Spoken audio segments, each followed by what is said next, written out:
नमस्कार दोस्तों।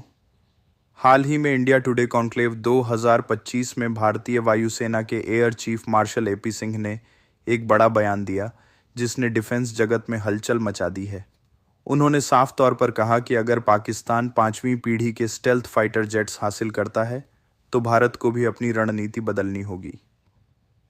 अब सवाल यह उठता है कि क्या पाकिस्तान जल्द ही चीन से J-20 या J-13 स्टेल्थ फाइटर जेट लेने वाला है?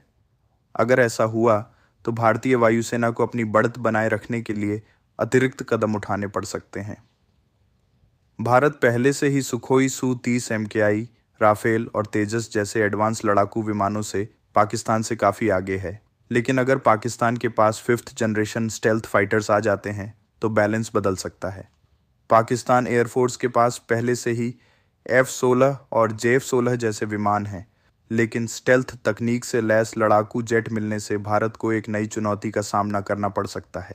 इस संभावित खतरे को देखते हुए air chief marshal AP Singh ने संकेत दिया कि अगर ज़रूरत पड़ी तो भारत अस्थायी रूप से विदेशी 5वीं पीढ़ी के स्टेल्थ फाइटर्स खरीद सकता है, जब तक कि देश का खुद का advanced medium combat aircraft AMCA पूरी तरह तैयार नहीं हो जाता।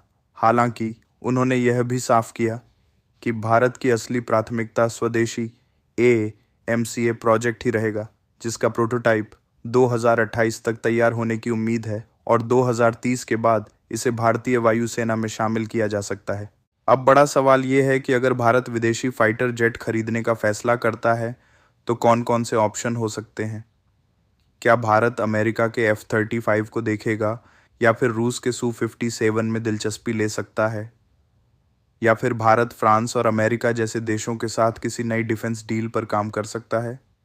यह सब कुछ आने वाले महीनों में साफ होगा, लेकिन इतना तय है कि भारतीय वायुसेना किसी भी हालत में अपनी बढ़त खोने नहीं देगी। अब देखने वाली बात यह होगी कि पाकिस्तान को स्टेल्थ फाइटर जेट मिलता भी है या नहीं, और भारत इस चुनौती का जवाब कैसे देता है। आपको क्या लगता है, क्या पाकिस्तान को चीन के स्टेल्थ फाइटर्स मिलने चाहिए और भारत को इस स्थिति में क्या कदम उठाने चाहिए? अपनी राय हमें कमेंट में ज़रूर बताइए और ऐसे ही धमाकेदार डिफेंस अपडेट्स के लिए चैनल को लाइक, शेयर और सब्सक्राइब करना न भूलें। जय हिंद।